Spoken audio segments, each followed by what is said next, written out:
Look at that savory, sweet, saucy, and tangy honey garlic chicken drizzled down the side of that pork fried rice filled with broccoli, carrots, cauli rice, scrambled eggs, and that barbecue grilled pork chops. We got Chinese takeout at home. And if you haven't done so already, go ahead and follow me or subscribe to me on all social media at the Paleo Giant, because I'm taking all types of cuisines and I'm making them a little bit healthier. So without further ado, let's go ahead and get into it. This is one of those instances where you gotta do as I say, not as I do. I went ahead and seasoned my chicken after taking the skin off because I was in a rush for time. I forgot to debone my chicken thighs. So right now I'm deboning my chicken thighs. Make sure you do this, or just buy the boneless, skinless chicken thighs. It'll make it so much easier.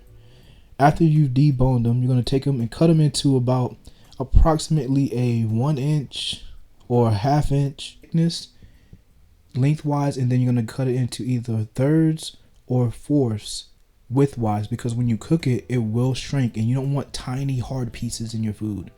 Then you will clean your cutting board, clean your knife, clean your hands, and cut up your grilled pork chop into tiny pieces. Make them as small as you want. This is approximately the size I want in my rice, and that's what I'm going to do.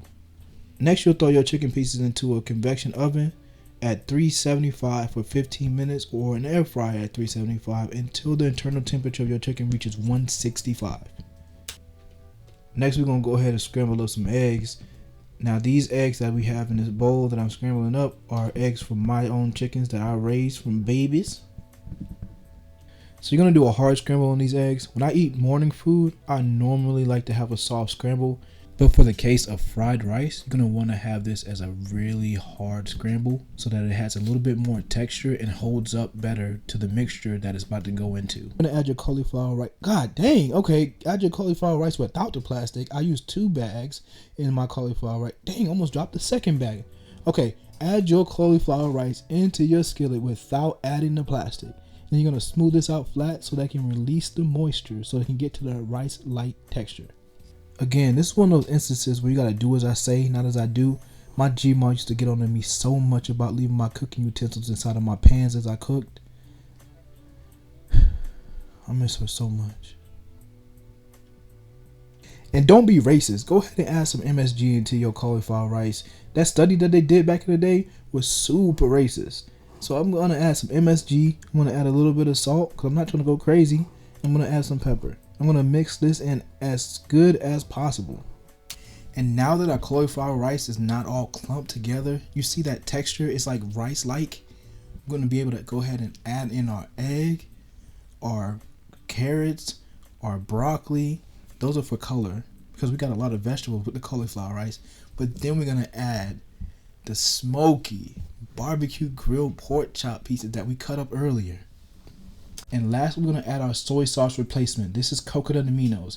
Although coconut aminos doesn't have as much sodium as the soy sauce, we're going to keep it on the lighter side because we already added salt and MSG into our cauliflower rice earlier.